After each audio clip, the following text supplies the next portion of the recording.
All right, hello, welcome back. Hope you guys had a nice little bit of a break over the last couple of days with the weekend and election day. We are going to be diving into Unit 3, okay? Like I mentioned before, we're going to be talking about chemical bonding, okay? So, first big topic in chemical bonding is ionic compounds or ionic bonding. So, let's go ahead and dive right in here. All right, so the objective for this particular video, and actually I'm going to be making two videos on ionic compounds. I want to break this video up into two different sections.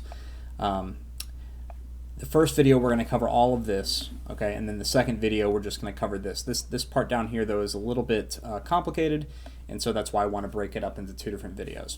Okay, so for the first video here, we're going to be able to determine the chemical formulas for ionic compounds formed between elements, okay? So you're going to be able to do things like this. Predict the ionic charges that elements will adopt when forming ions, use the name of a compound to determine its formula, and then vice versa, use the formula of a compound to determine its name, okay? So this next part is going to be a little bit of a review. If you watched the previous video, the sort of 30-minute sort of intro video to this unit, some of this is going to be a little bit of a review, okay? So ions are positively or negatively charged atoms. Ions are what make up ionic compounds, okay? A few vocab words for you. Positively charged ions are called cations, and negatively charged ions are called anions, all right? So ions form when neutral atoms lose or gain electrons, okay? So if they lose or gain electrons, that means their overall charge changes, right? Because a neutral atom is overall neutral charge. So if they lose or gain the negatively charged electrons, they're going to end up as being either positive or negatively charged, okay? If you lose electrons, you're going to be losing negative charges, meaning that you're going to end up being positive. And if you gain electrons, you're gaining negative charges, so your ion is going to overall be a negative charge. Okay, how do we predict the charges that are going to happen on different ions? That's a big question for us. Okay, and if I go back to the objective here, that's sort of our first bullet point. I can predict ionic charges that elements will adopt when forming ions. So there's a bit of a rule and a bit of a pattern that we're going to use using the periodic table that's going to help us with this, okay? Elements with few valence electrons tend to lose those valence electrons to form ions, while elements with many valence electrons tend to gain valence electrons to form stable ions. In both cases, ions tend to adopt the electron configuration of noble gas elements. This right here in italics is actually sort of your rule for how ions form, okay? So let's look at a couple of examples. And these are the two that we looked at in the main example from the last video. Sodium has one valence electron. Sodium is going to form an ion by losing the one valence electron, okay? That means it's going to end up adopting the electron configuration of neon, all right? The resulting ion is going to have a charge of +1, right? Because we're losing one negatively charged electron, so the overall charge of the sodium atom after that electron leaves is positively charged, +1. And then it's sort of the opposite case for chlorine. Chlorine has 7 valence electrons, very close to having 8 valence electrons, right? Noble gas elements have 8 valence electrons. So chlorine is going to gain 1 valence electron to adopt the electron configuration of argon. The resulting ion is going to have a charge of -1. If you're gaining a negatively charged electron, then you're going to have a charge of -1. Okay, in both of these cases, the ions end up with 8 valence electrons, and that is the rule, okay, that ions are going to end up with 8 valence electrons. They're going to gain or lose electrons so as to end up with 8, okay? And while this is not always the case, this rule holds for most elements. We'll discuss a few of the exceptions to this rule as we go forward, but not really in this video, okay? All right, so take a look at our periodic table here, and I'm in a Zoom call right now so that I can do some annotating on the screen. All right, so take a look at our periodic table. Let me go ahead and label my numbers of valence electrons here. You should have these numbers labeled on your periodic table. Okay, remember that these are your number of valence electrons in an atom of any element, with the exception of helium, right? Because it's in helium only has 2 electrons, so it can't have 8 valence electrons. That's the only exception. Okay, so here's the rule. Okay, all of these elements that have 1 valence electron, okay, if they are to form an ion, what they are going to do is they are going to lose that 1 valence electron. So in the case of sodium, right, we were just talking about sodium, it's got 1 valence electron. If it loses that 1 valence electron, it's going to end up with the electron configuration of neon. Okay? It's going to end up with 10 electrons, right, rather than 11. Right? And that would mean that it has 8 valence electrons, right? So instead of the valence level being the 3rd energy level, right, 3s1, it's going to be 2p or 2s2, 2p6. It's going to be the 2nd energy level, which is going to have 8 electrons, right? Okay, so what this means is that all of these elements here in this row, when they form ions, they're going to end up with an ionic charge of +1. Okay? So this may be another thing that you want to sort of jot down at the top of this column, okay, maybe in a different color than you did the valence electrons. All of these elements, if they are to form an ion, they will do so by adopting a +1 charge. They're going to lose one of their valence electrons. Okay, and the same thing holds for these elements. Okay, these guys are going to lose 2 electrons, and these as well. These are going to lose 3 electrons. And so these elements are going to end up with +2, +3 charges if they form ions, okay, due to that rule. Okay, well, let's look at the other side of the coin. All right, we were talking about chlorine, right? Chlorine has 7 valence electrons. Chlorine is going to gain 1 electron, and it's going to end up with the electron configuration of argon. It's going to go from 17 electrons to 18. It starts with 7 valence electrons. Now it's going to have 8 valence electrons. Okay, what that means is that chlorine is going to end up with a negative charge, right? -1. All of these elements, if they were to form an ion, they would do so by gaining 1 electron and ending up with a -1 charge. The elements here with 6 valence electrons, you guessed it, they're going to gain 2 electrons, so they're going to end up with a -2 charge. And then these elements here with 5 valence electrons, they would gain 3 electrons, right, to go from 5, 6, 7, 8, right? Nitrogen, for example, could gain 3 electrons, 1, 2, 3, to end up with the electron configuration of neon, and it's going to end up with a -3 charge. So all of these elements here in this row, if they were to form an ion, would do so by gaining 3 electrons, ending up with a -3 charge. Okay, so you might be wondering what's going on here with the 4th column.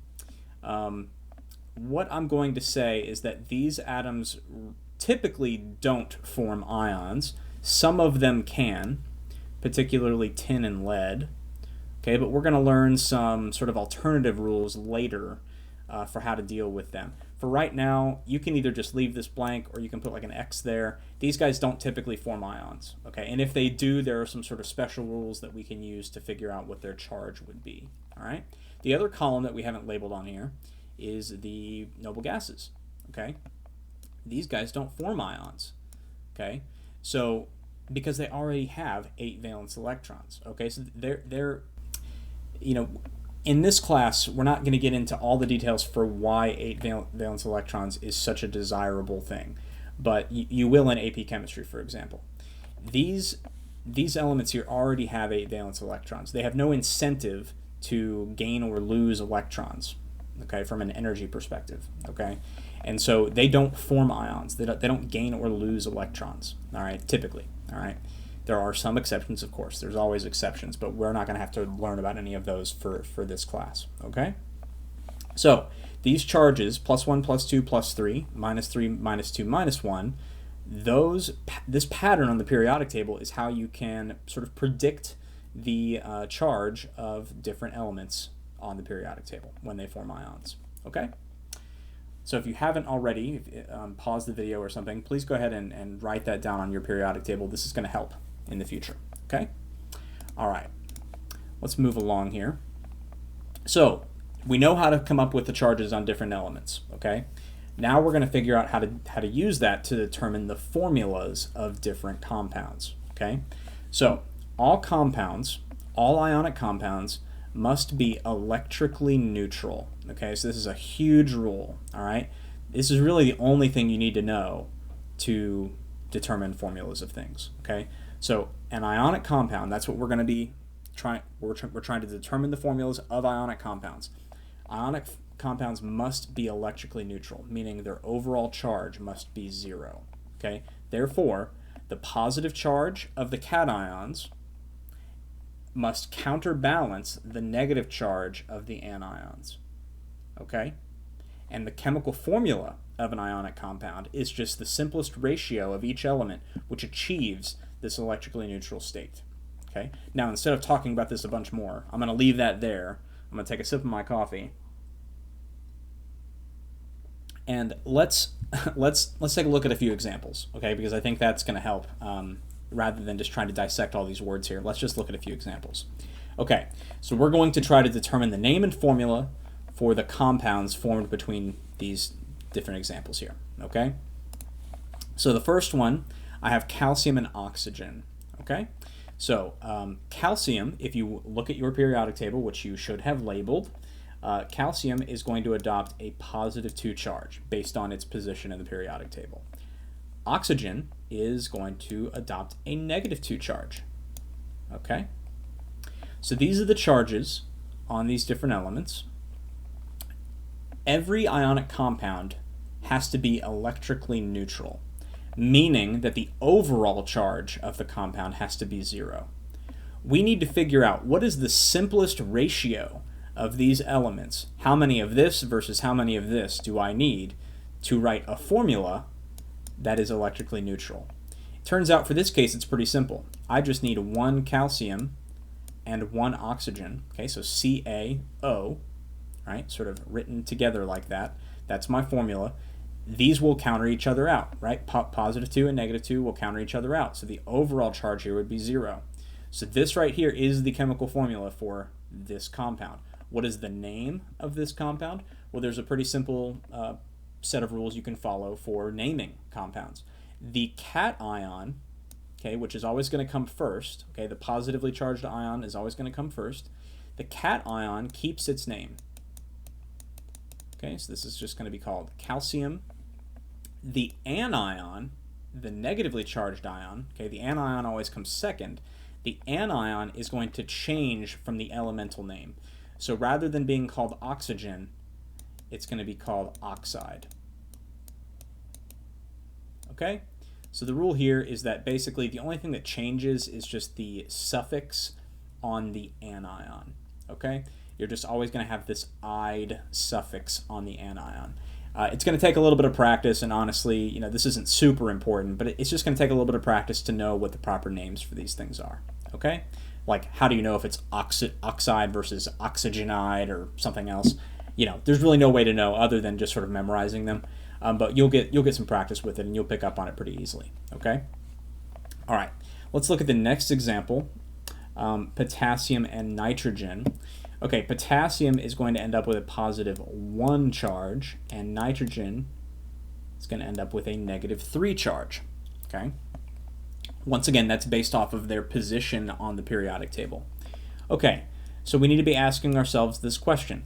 What is the simplest ratio of these elements that will achieve an electrically neutral compound? Okay, what's the simplest ratio of these elements that will give me an overall charge of 0? Okay, and here's the answer, right? If I have 3 potassiums, right, which each have a positive 1 charge, and 1 nitrogen, which has a negative 3 charge, these are going to balance out, right? 3 plus 1s will counteract 1 negative 3, right?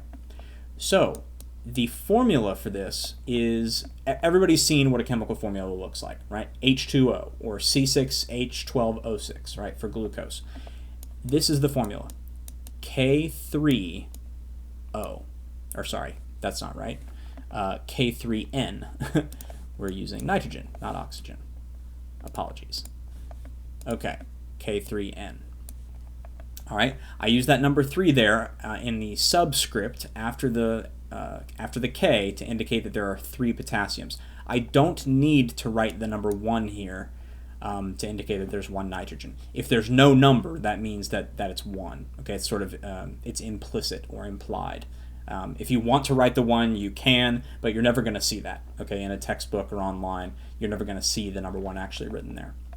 Okay, and then let's look at this final example here. Magnesium is going to have a positive 2 charge. Phosphorus is going to have a negative 3 charge. Oh, I'm sorry, I forgot to name this one. So the name for this one is going to be potassium. And then what do you think? How would we change nitrogen to have the suffix of "ide"? Nitrogenide.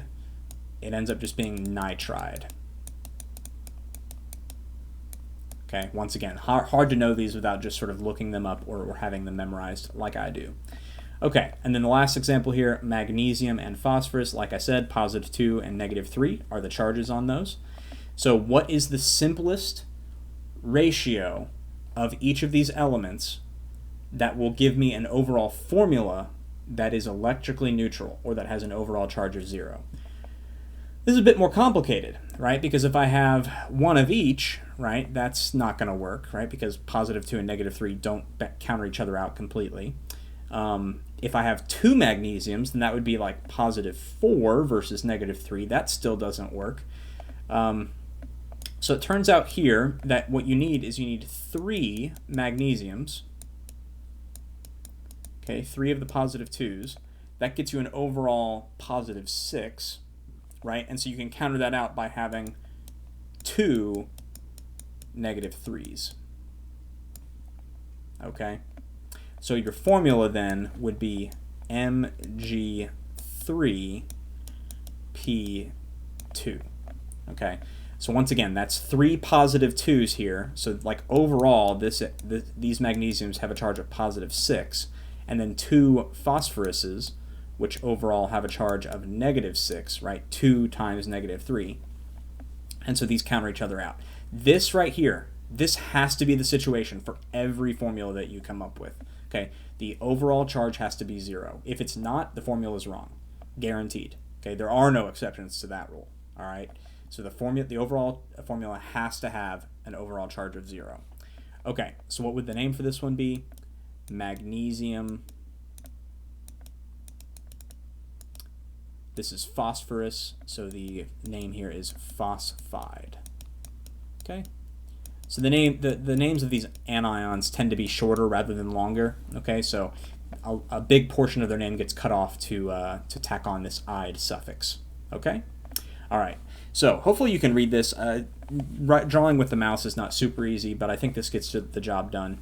I believe that covers it for us today. So that is it for this first video. Like I said, there will be a second video where we go into a little bit more depth with some of the different ions that we can work with.